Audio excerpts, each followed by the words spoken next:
This comprehensive PGDAST course was originally delivered through live sessions by the official instructors. We are uploading these sessions here to support students, and all credit goes to the respective teachers and instructors. Now we learn how to see the table of this cumulative binomial probability distribution. Okay, so this is the cumulative binomial probability distribution, and it is just try.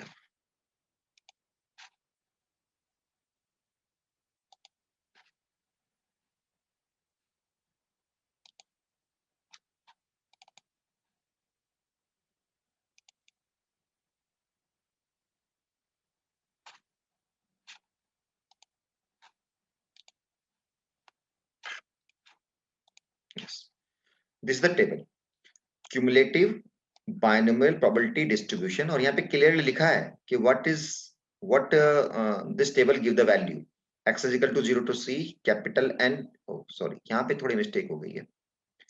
It is not a capital N. Yes. It is a small n cx. Okay, ये value देगा. अब इसको देखना कैसे है. Here the n is given, here p is given, it is p, this one, and here is x is given. So here we take x as c. कहां तक, sorry x ये कहां तक लेना है, यहां से वैल्यू आएगी. तो न्यूमेरिकल के बेस पे देखते हैं. तो न्यूमेरिकल कहां था हमारा,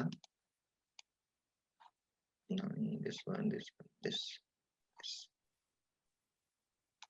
सिक्स्थ में.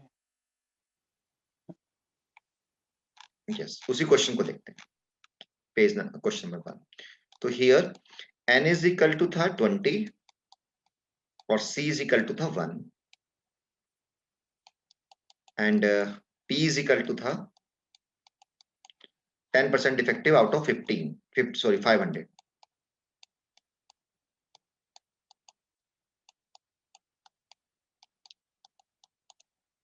कितना हुआ? 0.02. 0.02. So now we have to see the value of summation x is equal to 0 to c is 1, ncx n is 20, cx p is 0.02 raised to power x and 1 minus this one. तो कुछ student तो इसको ऐसे ही x की value पहले 0 put करते हैं, फिर 1 करके भी कहकर आते हैं, पर वो थोड़ा लेंथी हो जाएगा. जबकि पास हमारे पास टेबल है, तो टेबल से हम डायरेक्ट वैल्यू मिल जाएगी इसकी. तो बस ये देखना है हमें क्या है. एंड चलिए हम टेबल पे वापस चलते हैं. तो first of all we go for the n is 20. तो first of all search n is equal to 20. 12, 13, 15, 16, 17, 18, 19 and then 20. Then x is 0 to 1, so we go for the 1, this, and then p is equal to 0.02, then p is equal to 0.02. यहाँ पे लिखा नहीं है ये कितना था, point शायद 1 था या 2, ऊपर चेक करना पड़ेगा. पेज पे आना जरूरी था, शायद मैंने इसमें जो फॉर्मूला कैलकुलेटर वहां पे तो कर दिया हर पेज पे. Yes, 0.01, 0.02.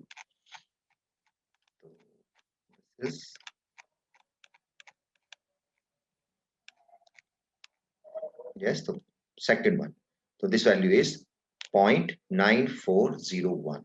So it means that there is 94% chance to accept the load. So with the help of this, we can find out the probability, that what is the probability that we have to accept the load. These are the parameters of the sampling. Okay, acceptance sampling. तो इसकी कितने chance है? 94% हमारी probability आ गई. Chance हो गए कि हम इस लोड को एक्सेप्ट कर लेंगे. ठीक है, तो वैल्यू यहाँ पे पुट अप करिए. ऐसे भी निकाल सकते हैं या सिंपल हमने कैलकुलेट ये टेबल से वैल्यू का फाइंड आएगा. Therefore the accepted probability of this. Now अब भी कह रहा है कि बाय द वे अगर p हमारा अच्छा ये बताया कि यहाँ पे हम इसको वैसे भी कैलकुलेट कर सकते हैं मैनुअली. अभी कह रहा है कि what now we can see the effect of lot quality on the probability of accepting a lot. अगर lot quality हमारी पुअर हो जाए तो क्या आपको क्या लगता है कि लोड एक्सेप्टेंस की प्रोबेबिलिटी बढ़ेगी कि इंक्रीज होगी कि लेस होगी? लेस होगी। लेस होगी। तो ये हम सोप कर सकते हैं। तो मान लेते हैं लोड क्वालिटी हमारी अब ये हो गई 0.04।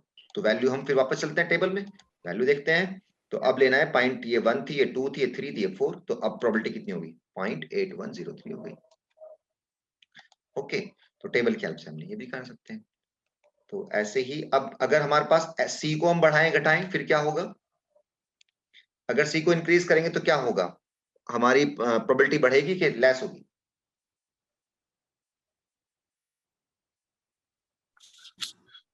बढ़ेगी सर। बढ़ेगी, क्योंकि हमने क्राइटेरिया और अपना लूज कर दिया। हमने कहा कि भाई 2 डिफेक्टिव भी होंगे तो ले लेंगे, तो हमारा जो है लोड है उसकी प्रोबेबिलिटी बढ़ जाएगी। तो आप 0.9927। ओके, तो इस तरह से हम probability with the help of cumulative binomial probability distribution table से हम इसे इजीली हम इसको कैलकुलेट कर सकते हैं। चलिए, तो हम बात कर रहे थे एक्सेप्टेंस क्वालिटी लेवल और लॉट टॉलरेंस प्रोपोर्शन डिफेक्टिव। तो कंज्यूमर प्रोड्यूसर दो लॉट हमारे दो क्वालिटी और मेंटेन करके चलते हैं। एक को बोलते हैं एक्सेप्टेंस क्वालिटी लेवल, उस पे हमेशा क्या होगा कि जो हमारा कंज्यूमर है उसको वो लॉट लेना ही लेना पड़ेगा। और अगर हमारा एक और डिसीजन लेते हैं वो लॉट टॉलरेंस प्रोपोर्शन डिफेक्टिव, उस पे हमारा जो कंज्यूमर है वो सर्टेनली उस लॉट को रिजेक्ट कर देगा। ओके, पर ये पॉसिबिलिटी तब है जब 100% इंस्पेक्शन होगा। अगर 100% इंस्पेक्शन नहीं होगा तो हम जज ही नहीं कर पाते। तो चलिए देखते हैं फिर क्या होगा। तो दो चीजें और निकल के आ रही हैं आगे, producer risk and consumer risk. चलिए, तो यहाँ पहले बताया कि प्रोड्यूसर का मीनिंग क्या है, कंज्यूमर का मीनिंग क्या है। तो a person, firm, organisation that produce manufacture goods, they are called the producer, और जो उनको लेगा तो उसको कहेंगे हम कंज्यूमर। प्रोड्यूसर रिस्क, तो अगर आप मान लीजिए मार्केटिंग में हैं तो आपको प्रोडक्ट बना रहे हैं, तो आपको क्या रिस्क रहेगा? हमेशा आपको ये रिस्क रहेगा कि आपने जो लेबल रखा है, अगर हमारा लोट उस क्वालिटी का है पर वो रिजेक्ट हो सकता है on the basis of sampling, क्योंकि हम जो लोट है उसको सैम्पलिंग के बेस पे एक्सेप्ट रिजेक्ट कर रहे हैं। पर लोट की क्वालिटी तो मान लीजिए हमने उन्होंने डिसाइड करा था कि 5% अगर डिफेक्टिव हुए तो हम लोट को ले लेंगे। लोट की क्वालिटी 5% थी, पर सैंपल बाय द वे ऐसा आ गया कि उसमें नंबर डिफेक्टिव ज्यादा आ गए, तो वो तो रिजेक्ट कर देगा। तो हमेशा प्रोड्यूसर को ये रिस्क रहता है कि अच्छी क्वालिटी का लोट भी रिजेक्ट हो सकता है। और कंज्यूमर को क्या रिस्क रहता है कि on the base of sample a bad lot may be accepted. तो दोनों का रिस्क हम निकालेंगे। तो ये रिस्क जनरली एज ए जब हम टेस्टिंग हाइपोथेसिस करते हैं, वहां पे अल्फा और बीटा पढ़ा था हमने। तो अल्फा क्या था? Rejecting H0 when H0 is true. तो ये क्या टाइप हो 1 जाएगा? एरर और टाइप 2 एरर। यस, और एक पढ़ा था हमने type second error, accepting a lot, sorry accepting a null hypothesis when it is false. तो जो अल्फा है वो तो हमारा प्रोड्यूसर रिस्क हो जाएगा, और जो बीटा है वो कंज्यूमर रिस्क हो जाएगा। ओके, तो प्रोड्यूसर ये क्या है? Rejecting a lot of acceptance quality level. कब हम उसे एक्सेप्ट रिजेक्ट कर रहे हैं? जबकि वो अच्छी क्वालिटी का था। अच्छी क्वालिटी को कहा हमने एक्सेप्टेंस क्वालिटी लेवल, और उसको इंडिकेट करेंगे हम। यहाँ P is equal to P है, ये माइनस नहीं है, यहाँ ये प्रिंटिंग मिस्टेक रह गई। इक्वल टू, जब P की वैल्यू P1 होगी। P1 क्या है यहाँ पे? एक्सेप्टेंस क्वालिटी लेवल, वो क्वेश्चन में मेंशन करेगा। पर क्योंकि यहाँ पे हम अभी हमने निकाला है probability of accepting a lot, तो इसको भी हम यहाँ रिजेक्टिंग की बात कर रहे हैं, तो हम इसको एक्सेप्टिंग में कन्वर्ट कर लेते हैं। तो ये हो गया 1 माइनस PA दिस। ओके, और इसको ये क्योंकि प्रोबेबिलिटी है रिस्क भी, तो इसको हमने P से दिखाया है। P यहाँ पे इंडिकेट कर रहा है लोड की क्वालिटी को, P कैपिटल P प्रोबेबिलिटी को, और ये स्मॉल p सफिक्स में ये प्रोड्यूसर को रिप्रेजेंट कर रहा है। यहाँ का P एक्सेप्टेंस प्रोबेबिलिटी को रिप्रेजेंट करता है। ओके, तो this is equal to this हो जाएगा। तो ये प्रोड्यूसर ऐसे निकाल सकते हैं। तो प्रोड्यूसर इसके लिए भी हमें ये निकालना पड़ेगा probability of accepting a load, पर P को बदलना पड़ेगा किससे? P1 से। यहाँ बहुत मिस्टेक होती है, यहाँ वो P को P1 से नहीं बदल के P2 से बदल देते हैं। कोई कैसे बदलता है, मतलब बहुत मिस्टेक करते हैं। तो क्योंकि भाई प्रोड्यूसर रिस्क तो जब बनेगा जब हमारा अच्छी क्वालिटी का लोड रिजेक्ट होगा, तो अच्छी क्वालिटी की प्रोबेबिलिटी निकालनी पड़ेगी। यहाँ तो P को P1 रखना पड़ेगा। ओके, P तो हमारी इनकमिंग क्वालिटी है, जो लोड की क्वालिटी आ रही है, और P1 वो है जो डिसाइड किया अवेलेबल है। ऐसे ही कंज्यूमर रिस्क क्या है कि accepting a lot of bad quality. Bad quality का मतलब लोड टॉलरेंस, जो हम कह रहे हैं कि यहाँ पे तो लोड को रिजेक्ट ही करना है श्योरली, तो this is yes consumer risk, accepting a lot of bad quality मतलब LTPD, lot tolerance proportion defective. तो इसको तो सिंपल हम ऐसे, क्योंकि हम प्रोबेबिलिटी ऑफ एक्सेप्टिंग लॉट तो निकाल रहे हैं, वहां पर P को रिप्लेस कर देंगे P2 से, इसको हम P2 बोलेंगे। ओके, तो चलिए इसका क्वेश्चन देखते हैं। Suppose in example 1, the manufacturer company and the buyer agreed that acceptance quality level उन्होंने 0.02 ले लिया। Find the producer risk। तो producer risk निकालने के लिए 1 minus accepting a lot of this, यानी हमें ये निकालना पड़ेगा, और P को रिप्लेस करना पड़ेगा किससे? P1 से। P1 कितना है? 0.02। तो हम जो प्रोबेबिलिटी निकालेंगे वो निकालेंगे समेशन एक्सेप्टेंस कब था हमारा? जब x इज इक्वल टू 0 से लेके c तक था, यानी 1 तक था, n cx था। अब p को रिप्लेस कर दिया हमने p1 से, p1 raise to power x, और 1 minus p1 raise to the power n minus x। तो p1 क्या है? जो भी इसने दिया हुआ है, उसने दिया हुआ है लॉट टॉलरेंस कितना दिया हुआ है? 0.02, तो 0.02 ले लेंगे। ओके, ऐसे हम वो निकाल सकते हैं। सेकंड वाला कंज्यूमर रिस्क कैसे निकलेगा? कंज्यूमर रिस्क में हमारा क्या हो जाएगा? एक्सेप्टिंग ए लॉट, तो सेम रहेगा प्रोसीजर। तो यहाँ पे भी हम समेशन लगाएंगे, यहाँ पे भी NCX लिखेंगे, और यहाँ पे क्या हो जाएगा? P2 हो जाएगा। P2 raise to the power x, 1 minus P2 raise to the power n minus x। Okay, तो P2 रखेंगे, तो P2 यहाँ पे वैल्यू, फिर हमें जो टेबल से वैल्यू देखेंगे, तो P2 की जो भी वैल्यू रहेगी, जनरली ये लार्ज होती है, यानी 0.05 या 0.1, तो जितना भी होगा उस हिसाब से हम टेबल को देख लेंगे। जैसे यहाँ पे दिया हुआ है, इस क्वेश्चन में कितना दिया हुआ है? 0.05 दिया हुआ है, तो 0.05 पे देख लेंगे। तो 0.05 पे रखने पे इसका कितना आया? तो देखो प्रोड्यूसर को, सॉरी कंज्यूमर को कितना रिस्क है? 73% रिस्क है कि बैड लोड वो एक्सेप्ट कर लेगा अगर वो ये सैम्पलिंग प्लान चूज करता है। और कंज्यूमर को, प्रोड्यूसर को कितना रिस्क था? प्रोड्यूसर को रिस्क कितना था? 0.05, बहुत कम रिस्क था। तो सैम्पलिंग डिजाइनिंग भी इसमें है। एक्सेप्टेंस सैम्पलिंग प्लान को किस तरह डिजाइन करेंगे कि दोनों का रिस्क मिनिमम हो जाए, है ना? तो वो पर मैंने दिया तो है, पर वो कोर्स में नहीं रखा, एग्जाम के हिसाब से नहीं रखा है, तो आप उसे काट सकते हैं। अभी आगे आएगा सेकंड यूनिट में, 7 यूनिट में। चलिए, तो ये पूरा हो गया हमारी फर्स्ट यूनिट। तो यहाँ पे हमने सीखा प्रोड्यूसर रिस्क, कंज्यूमर रिस्क, ये हम आगे तक यूज करेंगे। 7th और 8th यूनिट में भी producer risk, consumer risk, probability of accepting a lot, and yes, ये सब यूज होंगे।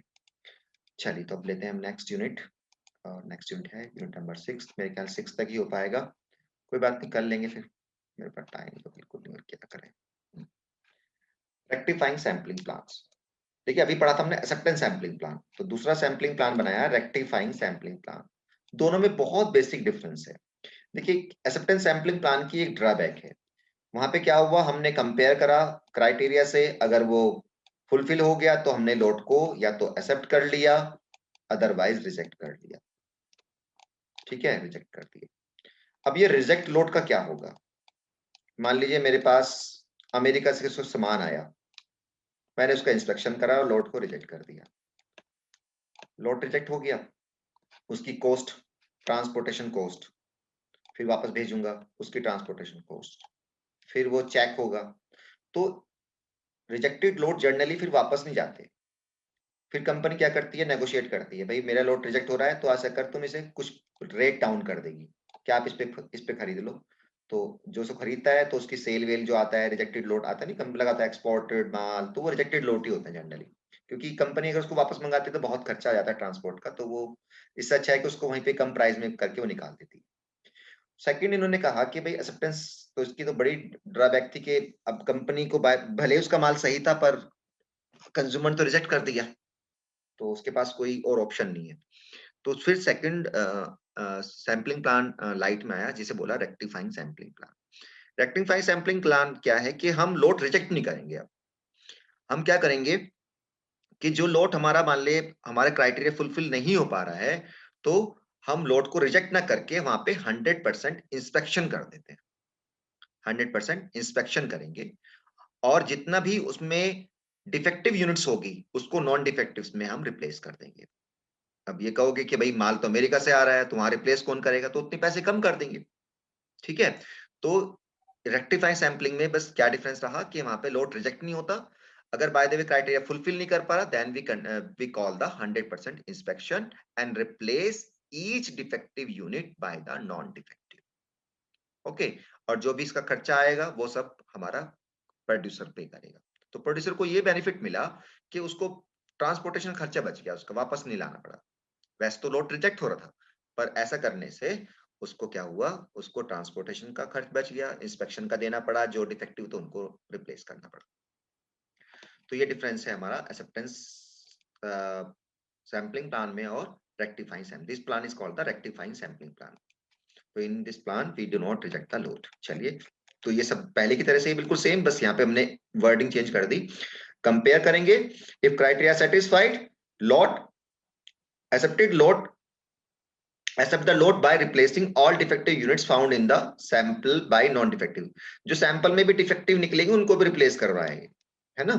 और जो लोड अगर हमारा सेटिस्फाई नहीं हो रहा है तो सभी accept the load by inspecting the entire load and replacing all defective unit by the non defective units। और सभी डिफेक्टिव यूनिट्स को नॉन डिफेक्टिव यूनिट से रिप्लेस कर देगा।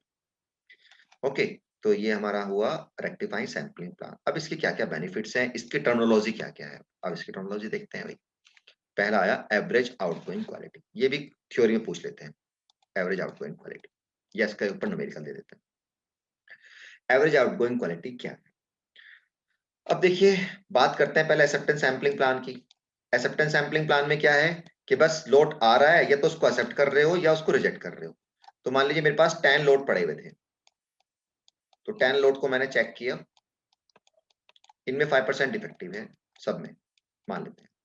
तो कुछ लोड तो सैंपल के बेस पे हमारे एक्सेप्ट हो गए, मान लीजिए 4 थे, 3 तो एक्सेप्ट हो गए और 1 रिजेक्ट हो गया। तो जो लोड की क्वालिटी बनी ओवरऑल, तो वो बनी हमारी 5%। जो इनकमिंग थी वही आउटगोइंग रही। पर अगर हम रेक्टिफाइंग सैंपलिंग की बात करें, वहां पे जो हम क्या होगा कि मान लीजिए ये लोड हमारा आया और ये लोड आया, हमने इसको एक्सेप्ट कर लिया, तो इसकी तो क्वालिटी रही 5%।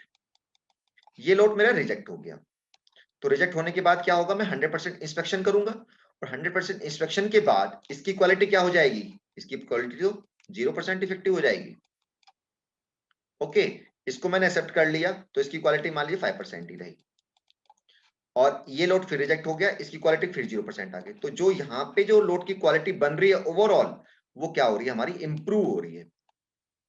तो जो हमारा acceptance sorry rectifying sampling plan है, वहां पे incoming quality and outgoing quality दोनों डिफर होगी। ओके, तो और जबकि एक्सेप्टेंस सैंपलिंग प्लान में क्या होगा, इनकमिंग क्वालिटी और आउटगोइंग क्वालिटी क्या होगी, वो सेम होगी। तो इस तरह से एक न्यूमेरिकल बना देते हैं कि भाई क्या डिफरेंस है दोनों में, मतलब अपोजिट करके दे देंगे, या तो कि एक्सेप्टेंस सैंपलिंग प्लान में इनकमिंग और आउटगोइंग दोनों डिफर होती है, और या इम्प्रूव हो जाती है आउटगोइंग क्वालिटी। तो एक्सेप्टेंस सैंपलिंग प्लान में तो इम्प्रूव का मतलब ही नहीं है, तो इनकमिंग और आउटगोइंग दोनों सेम होती है। जबकि जो हमारा रेक्टिफाइंग सैंपलिंग प्लान है, वहां पे आउटगोइंग क्वालिटी क्या होगी हमारी, वो जनरली इम्प्रूव हो जाती है। ओके, तो ये इसका आप ये थ्योरी पढ़ लीजिएगा, बिल्कुल ऐसे जो मैं बताया सिंपल ऐसे ही लिखी हुई है। और इसके फार्मूला है, इसका हर फार्मूला ये तो खैर सिंपल लिखा है मैंने, ये सिंगल सैंपलिंग प्लान का लिया है। तो सिंगल सैंपलिंग प्लान में इसको हम इस फार्मूले से निकालते हैं, जहां पी क्या है, पी हमारा है प्रोपोर्शन डिफेक्टिव यानी lot quality, capital N lot size, small n sample size, P a है हमारी probability of accepting a lot. तो यहाँ पी ए रखेंगे। देखिए हमने अब कई चीजें निकालनी है, एक तो हमने शुरू में निकाला था पी ए पी, एक निकाला था हमने पी पी पी यानी प्रोड्यूसर रिस्क, एक निकाला था हमने पीसीपी कंज्यूमर रिस्क। यहाँ P2 था शायद, यहाँ P1 था और यहाँ ये था। यहाँ पे क्या करते हैं स्टूडेंट इसकी जगह ये कभी ये पुट, कोई ये पुट कर देता है, कोई ये पुट कर देता है। तो ये तो डिफर है भाई, ये तो प्रोड्यूसर रिस्क कंज्यूमर रिस्क है, आप इसे क्यों पुट कर रहे हो। यहाँ पे तो प्रोबेबिलिटी ऑफ एक्सेप्टेंस लिखा है, ये वाली, ये भी। वो एक्चुअली कंफ्यूज हो जाता है कि P और P1 में कंफ्यूज हो जाता है वो, या P2 में कंफ्यूज हो जाता है। तो P तो हमारा क्या है, जो लोड की क्वालिटी है वो P है, और P1 क्या है, जो हमारे लेबल्स बनाए हैं, एक एक्सेप्टेंस क्वालिटी लेवल और एक लोड टॉलरेंस लेवल, तो वो ये है। तो यहाँ पे जो हम PA की बात करते हैं, जहां भी करेंगे वो PA जनरल होगा, जो लोड की क्वालिटी होगी। सॉरी। अब आगे देखते हैं क्या है इसमें। यस, AOC कर्व, इसका अगर हम कर्व बनाएं तो यहाँ पे देखिए कर्व भी, यहाँ भी एक जनरल रूल है कर्व बनाने के लिए। वहां पे जैसे था कि यहाँ तो सैंपल नंबर रखना है और यहाँ पे हमें क्या रखना है, जो हम स्टैटिस्टिक्स पढ़ रहे हैं वो रखनी है। ऐसे ही यहाँ पे भी हम क्या है, जनरल रूल है, यहाँ पे तो हमेशा P आएगा, हमेशा एक्स एक्सिस पे P आएगा और वाई एक्सिस पे वो आएगा जो आप क्वांटिटी ले रहे हो। तो आप यहाँ प्लॉट कर रहे हो AOQ, तो AOQ आप कैलकुलेट करोगे वो यहाँ पे आएगा। ओके, जो इसका ग्राफ बनता है, थोड़ा सा ग्राफ यहाँ भी गलत हो रहा है, ये ग्राफ ऐसे है, ये 45 डिग्री पे है और ये ऐसे चल रहा है। ये ग्राफ थोड़ा ठीक कर लीजिएगा, ये 45 पे है, ये उस टाइम गलत बन गया, ये 45 पे आएगा। ओके, तो ये कह रहा है कि एक क्या होता है कि लोड की जो क्वालिटी है, जो हम कह रहे हैं कि भाई आउटगोइंग क्वालिटी रेक्टिफाइंग में इंप्रूव हो जाती है, वो कैसे इंप्रूव होगी ये देखिएगा। यहाँ से इसके उससे दिखाया हेल्प से कि जैसे जैसे लोड की क्वालिटी, अगर लोड की क्वालिटी, ये लोड की क्वालिटी है P, अगर लोड की क्वालिटी अच्छी है तो फिर तो लोड एक्सेप्ट होते चले जाएंगे, तो सेम क्वालिटी रहेगी जो हमारी इनकमिंग थी वही आउटगोइंग रहेगी मोस्ट प्रोबेबली। पर जैसे जैसे लोड की क्वालिटी पुअर होती जाएगी, हमारे क्या होगा, लोड रिजेक्ट होना शुरू हो जाएंगे। रिजेक्ट होने का मतलब है कि हम लोड को 100% इंस्पेक्शन करेंगे, तो 100% इंस्पेक्शन के बाद क्या होगा, फिर क्वालिटी इंप्रूव होती चली जाएगी। तो जैसे जैसे लोड की क्वालिटी पुअर होती जाएगी, हमारा जो AOQ आउटगोइंग क्वालिटी जो है वो हमारी इंप्रूव होती चली जाएगी। क्योंकि उस टाइम क्या क्या होगा, जब लोड पुअर क्वालिटी के होंगे तो वो रिजेक्ट होंगे, और रिजेक्ट होंगे तो हम 100% इंस्पेक्शन कॉल करेंगे, और इंस्पेक्शन कॉल करेंगे तो हम सभी डिफेक्टिव को नॉन डिफेक्टिव में कन्वर्ट कर लेंगे, तो हमारी लोड की क्वालिटी इंप्रूव होती चली जाती है। तो जो ये लेवल है जहां तक हम जा सकते हैं उसको बोलते हैं एवरेज आउटगोइंग क्वालिटी लेवल। इससे नीचे हमारी क्वालिटी कभी नहीं जाएगी। तो यहाँ पे बस कैलकुलेशन करी हुई है, सीधा फार्मूले में वैल्यू रखी है, पहले PA निकालना पड़ेगा तो पहले PA निकाल लिया इस क्वेश्चन में और फिर वैल्यू पुटअप कर दी। केवल फार्मूले में वैल्यू पुटअप करनी है। स्मॉल p जो हमारी लोड की क्वालिटी थी, जो फर्स्ट क्वेश्चन अगर हम देखें तो वहां लोड की क्वालिटी कितनी थी, लोड की क्वालिटी थी 0.01। ओके, तो PA हो गया, एन हमारा था 500, तो 500 ले सकते हैं। स्मॉल एन था हमारा 20 रख लेंगे, और PA निकला था वहां पे 0.94 समथिंग था शायद, 3 वैल्यू को टक्कर के आंसर आ जाएगा। तो हमेशा जो AOQ होगा वो हमेशा बेटर होगा इस P से। कहां गया हमारा P, ये P से, इससे बेटर होगा हमेशा। पर इस क्वेश्चन में इन्होंने P को 3 लिया है, तो देखो आप इसकी वैल्यू हमेशा इससे कम आएगी, क्योंकि इंप्रूवमेंट होगा हमेशा क्वालिटी में। तो आप ये भी आप आंसर चेक कर सकते हैं, हमेशा इसकी जो वैल्यू है इनकमिंग जो क्वालिटी होगी उससे इंप्रूव होगी हमेशा, तो इसकी वैल्यू हमेशा छोटी आएगी उससे। तो आप यहाँ पे कभी गलती करोगे तो आपको आइडिया लग जाएगा कि इस वैल्यू से बड़ी चली आएगी उस टाइम पे। ओके, तो यहाँ भी इंडिकेशन। चलो नेक्स्ट लेते हैं, average sorry operating characteristic curve. ये भी कभी कभी हमारा पूछ लेते हैं, कभी कभी काफी आता है ये भी। ओसी कर्व, तो आज तो 2 यूनिट हो पाएंगी, चलिए कल फिर क्लास लेंगे हम, अभी पहले इसको पूरा कर लेते हैं। Operating characteristic curve, operating characteristic curve, yes. तो अब प्रॉब्लम आई कि भाई हम क्या सैम्पलिंग डिजाइन चूज करें, क्योंकि ये सब हमें खुद चूज करने होते हैं, यानी ये कंज्यूमर को और कंज्यूमर प्रोड्यूसर और कंज्यूमर को चूज करना होता है, एन क्या लेना है, सी क्या लेना है। ओके, तो ये खुद हमें चूज करना होता है कि एन और सी क्या ले, सैंपल साइज कितना ले और सी को कितना ले। तो अब हमें एक ऐसा डिवाइस चाहिए जिससे हम चेक कर पाए कि भाई कौन सा सैम्पलिंग प्लान अच्छा होगा। ठीक है, तो उन्होंने कहा कि ऑपरेटिंग कैरेक्टरिस्टिक इस काम को कर सकता है। ऑपरेटिंग कैरेक्टरिस्टिक एक कर्व है, मतलब एक ग्राफ बनेगा यहाँ भी, probability of acceptance a lot and P। हमेशा मैंने कहा कि नीचे तो P ही रहना है, तो यहाँ तो P रहेगा और यहाँ पे हम बनाएंगे PAP, इसको प्लॉट करेंगे, डिफरेंट P लेंगे और ये लेंगे। तो ये क्राइटेरिया क्या कहता है कि जैसे ही मान लीजिए यहाँ पे था AOQ लेवल ये है, एक्सेप्टेंस क्वालिटी लेवल ये है, तो यहाँ तक तो क्या होना चाहिए, लोड एक्सेप्ट होने चाहिए। और जैसे ही लॉट खराब होंगे तो हमारे लॉट रिजेक्ट हो जाने चाहिए। इससे ऊपर क्वालिटी के, इससे पुअर क्वालिटी के आते ही लॉट रिजेक्ट होने चाहिए। और ये मान लेते हैं हमारा है लॉट टॉलरेंस प्रोपोर्शन डिफेक्टिव। तो ये ग्राफ क्या, जो आइडल ग्राफ है ओसी कर्व का, वो ऐसा आना चाहिए कि यहाँ तक तो लोड हमेशा 100%, यानी P इज 1, यहाँ 1 है प्रोबेबिलिटी, तो यहाँ तक तो लोड हमारे क्या होगी, क्योंकि हमारी क्वालिटी AQL है, यानी लोड अच्छी क्वालिटी का है, तो अच्छी क्वालिटी का आता है तो 100% हमारा एक्सेप्ट होना चाहिए। और जैसे ही इससे पुअर आए तो लोड रिजेक्ट होने शुरू, सॉरी लॉट रिजेक्ट होने शुरू जाना चाहिए, लॉट रिजेक्ट हो जाना चाहिए 100%। तो आइडियल ओसी कर्व ये कहता है। पर जनरली हम, क्योंकि ये तो तब बन सकता है जब 100% सैम्पलिंग करें। तो 100% सैम्पलिंग में मान लो AQ हमने AQL 5% डिसाइड कर लिया और उसकी क्वालिटी चेक करा, अगर 5% है तो उससे कम है तो हम लोड को एक्सेप्ट कर लेंगे, और नहीं तो हम रिजेक्ट कर देंगे। तो दो ही चीज बन रही है, एक्सेप्ट या रिजेक्ट, तो प्रोबेबिलिटी तो 1 होगी या 0। तो ये आइडियल सिचुएशन है। पर हम ऐसा नहीं करते, हम तो we take the decision of acceptance और rejecting the load on the basis of a sample. तो सैंपल में तो कुछ भी हो सकता है, क्योंकि सैंपल अगर पुअर क्वालिटी का ड्रॉ हो गया तो तब रिजेक्ट हो जाएगा, अच्छी क्वालिटी का हो गया तो एक्सेप्ट हो जाएगा। तो इसके लिए हम ओसी कर्व ड्रॉ करेंगे। तो ओसी कर्व अगर हमारा जो हम सैम्पलिंग प्लान बनाएंगे, अगर ओसी कर्व अगर ये बन गया जो हम अब जिसकी बात करें, तो हमारा तो इसका सैम्पलिंग प्लान वो परफेक्ट होगा। पर परफेक्ट तो नहीं हो पाता, तो फिर हम कौन से वाले को प्रिफर करेंगे? यस, ये तो हमारा आइडियल होगा। तो ये डिस्क्राइब किया हुआ है OC curve. OC curve runs horizontally at a particular, यहाँ से हॉरिजॉन्टली रन करेगा, और जैसे यहाँ पे बैड स्टार्ट हो जाएगा तो तुरंत ये ड्रॉप डाउन हो जाएगा नीचे। पढ़ लीजिएगा, इसमें कुछ ऐसा नहीं है। पहले तो ओसी कर्व है क्या, ये तो आप पढ़ना ही गया है।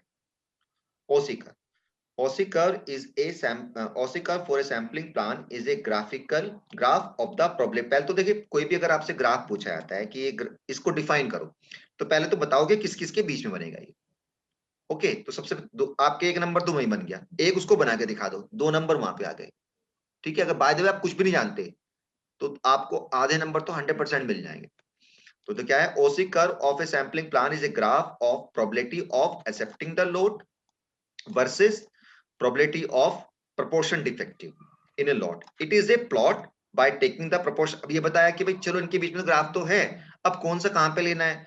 जनरली जो हम प्रोपोर्शन डिफेक्टिव है वो तो लेंगे एक्स एक्सिस, और जो प्रोबेबिलिटी ऑफ एक्सेप्टेंस है वो लेंगे वाई एक्सिस। अब ये करता क्या है, when the probability of acceptance is a conflict of interest between the producer and consumer, the producer wants that all the acceptable lot should be accepted, and consumer wants that all unsatisfactory lot should be rejected। भाई अगर consumer से कोई पूछे तो वो क्या चाहेगा, वो तो ये चाहेगा कि जो भी हमारे हमारे बैड लोड्स हैं वो रिजेक्ट हो जाएं, और जो प्रोड्यूसर है वो चाहेगा कि जो मेरे अच्छे लोट है वो एक्सेप्ट हो जाएं। तो a sampling plan which perfectly discriminate between the good and bad lot is called the ideal sampling plan। और वो सैम्पलिंग प्लान जो ऐसा कर दे, यानी जो एक ओसी कर्व बनाया मैंने, तो वो हमारा कहेगा आइडियल सैम्पलिंग प्लान होता है। पर जनरली ये नहीं होता है। तो ओसी कर्व क्या कर रहा है, OC curve shows the probability of acceptance lot of certain quality. It represents the relationship between the probability of acceptance and the load quality. If the load quality has no defective item, it is certain to accept the load।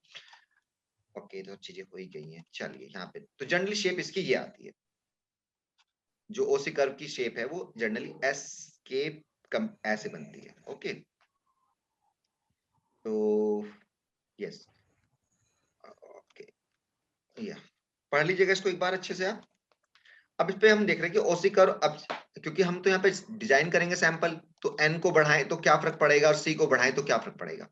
तो यहाँ पे दो तरह से बताइए, ये भी इसका एक एग्जांपल बन जाता है, मतलब 2 मार्क्स का, कि एन लार्ज होने पे क्या हमारा जो कर्व है वो किस तरफ आएगा, मूव करेगा, है ना, या वो सैंपलिंग प्लान अच्छा होगा कि नहीं होगा। तो हमने क्या करा कि different sampling plan n different ले लेके हमने उसको प्लॉट करके देखा। तो प्लॉट करके देखा तो क्या ऑब्जर्व हुआ, ये बनाई थी। एक में n इजिकल टू 100 लिया, एक में n इजिकल टू 200 लिया, और एक में n इजिकल टू 300 लिया, और c को हमने उसी कंपैरिजन में मान लिया। c को एज ए कांस्टेंट बनाने के लिए हमने क्या किया, c को यहाँ पे 100 में यानी 1% लेना है, यहाँ पे 2 यहाँ 3। तो पर देखा कि जैसे जैसे n लार्ज हो रहा है तो हमें क्या कर रहा है कि कर्व जो है वो सेंटर की तरफ मूव कर रहा है। सेंटर की तरफ मूव करने मतलब क्या, आइडियल पोजीशन में आ रहा है। यहाँ पे देखो, इसको यहाँ पे ये आइडियल पोजीशन है, तो इसकी तरफ को मूव कर रहा है। तो यानी जैसे जैसे हम सैंपल साइज लेंगे, ग्रेटर लेंगे, उतना ही हमारा जो सैंपलिंग प्लान है वो अच्छा होगा। ओके, पर सैंपल लार्ज लेने की वजह से क्या प्रॉब्लम आती है कि हमारा इंस्पेक्शन की कॉस्ट बढ़ जाएगी, तो हमें कहीं ना कहीं बीच में कंप्रोमाइज करना पड़ेगा। अब सी पे देखते हैं कि सी को अगर लार्ज करेंगे तो क्या, अगर सी को लार्ज करेंगे तो सी इज इक्वल टू 1 2 3, जैसे इसको लार्ज कर रहे हैं तो ये सेंटर से दूर जा रहा है। इसका मतलब क्या है, हमारा जो प्लान है वो हमारा रिस्क जो प्रोड्यूसर इज कंज्यूमर रिस्क वो जो है वो बढ़ जाएंगे। तो हमें इन दोनों के बीच में सी और एन को ऐसे डिसाइड करना पड़ेगा जिससे हमारा जो ओसी कर्व है वो हमारा सेंटर की तरफ ज्यादा मूव करे। तो जितना सेंटर की तरफ ज्यादा मूव करेगा उतनी ही एरर कम होंगी, प्रोड्यूसर रिस्क भी उतना ही कम होगा और कंज्यूमर रिस्क भी उतना ही कम होगा। तो 2 मार्क्स में कभी कभी ये ओसी कर्व पूछ लेते हैं। ये प्रॉपर्टीज पढ़ लीजिएगा, कोई ऐसी बड़ी बात नहीं है। एवरेज सैंपल नंबर, 2 डेफिनेशन और रह गई हैं और हमारे पास 10 मिनट्स हैं अभी। एवरेज सैंपल नंबर वो है कि कितना बड़ा हम सैंपल ले कि हम डिसीजन ले सकते हो कि हम लोड को एक्सेप्ट करेंगे रिजेक्ट करेंगे। ओके, तो जनरली तो हम सिंगल सैंपलिंग प्लान में हम एक ही सैंपल लेते हैं, वो भी फिक्स साइज का, चाहे लोड की क्वालिटी कुछ भी हो, हम एक ही सैंपल लेते हैं, वो भी फिक्स साइज का। तो अगर हम एवरेज सैंपल नंबर क्या होगा, हमेशा जो सिंगल सैंपलिंग प्लान है वहां पे एन ही होगा, क्योंकि यहाँ पे हमारा एन बदलता नहीं है चाहे लोड की क्वालिटी कुछ भी हो। पर जैसे हम डबल सैंपलिंग प्लान की तरफ मूव करते हैं तो डबल सैंपलिंग प्लान में क्या होता है कि हमारा जो फर्स्ट सैंपल है उसका साइज तो हमेशा फिक्स होता है, पर N2 हम अपने अकॉर्डिंग ले लेते हैं, तो वहां पे जो सैंपल साइज है दोनों को मिला के वो बदलता रहता है। तो वहां पे एवरेज सैंपल नंबर हम दूसरी तरह से निकालते हैं। ओके, तो यहाँ पे तो सिंगल सैंपलिंग प्लान में तो एक वो सिंपल लाइन आएगी, सिंगल लाइन, चाहे क्योंकि यहाँ भी देखो कर तो वही बनेगा, इधर पी रखना है और इधर आपको एवरेज सैंपल नंबर ASN रखना है। तो यहाँ पे तो हम कह रहे हैं कि सिंगल सैंपलिंग प्लान में पी के चेंज होने पे हमारा एन पे कोई फर्क नहीं पड़ता, तो ये तो सेम स्ट्रेट लाइन बन जाएगी। पर वहां पे क्या होता है, डबल सैंपलिंग प्लान में हमारा पी के चेंज होने पे हमारा एन भी वेरी करता है। ओके, तो शायद इस तरह का कर्व बनेगा वहां पे। तो वहां पे क्या कहते हैं कि वहां पे क्या होगा, ये वेरी करता है। तो एएसएन मतलब कुल मिला के कितनी हमें यूनिट का सैंपल लेना पड़ा to take the decision of acceptance of reject और रिजेक्टिंग ए लॉट। तो इसके फार्मूले हैं, जस्ट सिंगल सैंपलिंग प्लान में तो एन ही रहेगा और डबल सैंपलिंग प्लान में इसका एक फॉर्मूला ड्राइव करेंगे हम लोग। इसका कर्व ये बन गया हमने। एवरेज टोटल इंस्पेक्शन, तो अब ये है कि भाई टोटल इंस्पेक्शन कितना हुआ। आपने कहा कि हम अगर रेक्टिफाइंग सैंपलिंग की बात कर रहे हैं तो रेक्टिफाइंग सैंपलिंग में तो हम कभी तो हम 5 मान लीजिए हम सैंपल ले रहे हैं 10 का, तो 10 का इंस्पेक्शन कर रहे हैं, कभी हमें 100% इंस्पेक्शन करना पड़ रहा है। तो कुल मिला के कितना हमने इंस्पेक्शन किया अगर उसको निकालना चाहते हैं तो वो भी हम निकाल सकते हैं, इसे कहेंगे हम एवरेज टोटल इंस्पेक्शन। और इसका फॉर्मूला भी हम ड्राइव करेंगे single sampling plan double sampling plan में अलग अलग। तो सिंगल सैंपलिंग प्लान में इसका फॉर्मूला होता है ये एन, एन आप जानते हैं sample size 1 minus P A, देखो फिर पी ए आ गया, probability of accepting a load. अगर probability of accepting a load आपका गलत हो गया तो सारे आगे क्वेश्चन गलत हो जाएंगे। एन और एन इन सबको हम देख लेंगे। अब इसकी कंपैरिजन हम एएसएन से करें तो क्या होगा, जनरली अगर लोड हमारा एक्सेप्ट हो जाता है, एक्सेप्ट होने पे क्या होगा, जितना आप एएसएन क्या है, एएसएन तो एन था और लोड भी आपका एक्सेप्ट हो गया, तो लोड एक्सेप्ट हो गया तो आपने कितनी यूनिट का इंस्पेक्शन किया, सैंपल का तो इंस्पेक्शन किया, तो एटीआई और एएसएन आपस में बराबर होते हैं। पर अगर लोड रिजेक्ट हो गया तो रिजेक्ट होने पे क्या होगा, आपने सैंपल का तो इंस्पेक्शन किया ही था, आपने और जो यूनिट्स हैं उनका भी इंस्पेक्शन करोगे तो एटीआई बड़ा हो जाएगा एएसएन से अगर हमारा लोड रिजेक्ट होता है। तो इसका कर्व बनाएंगे तो कर्व भी इसका हमारा ये कर्व बन जाएगा। तो जैसे जैसे लोड अगर हमारी क्वालिटी यस अगर लोड क्वालिटी पुअर होती चली जाएगी तो हमारा जो एटीआई है वो भी हमारा इंक्रीज होना शुरू हो जाएगा, जितने देर लोड रिजेक्ट होंगे उतना ही हमारा एटीआई इंक्रीज हो जाएगा।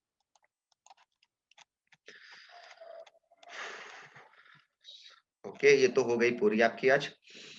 तो ये 2 यूनिट्स तो मतलब 4 यूनिट्स में 2 यूनिट्स तो आपकी इंट्रोडक्शन थी, जो जो टर्म्स हम यूज करेंगे सिंगल सैंपलिंग प्लान और डबल सैंपलिंग प्लान में। तो अब कुल मिला के सिंगल सैंपलिंग प्लान और डबल सैंपलिंग प्लान करूंगा तो वो मुश्किल से मेरा 30 मिनट्स का रह गया है, 30 मिनट्स में पूरा हो जाएगा। तो अगर आप चाहते हैं तो मैं आज ही कर दूं या कल खत्म करूं, बताइए।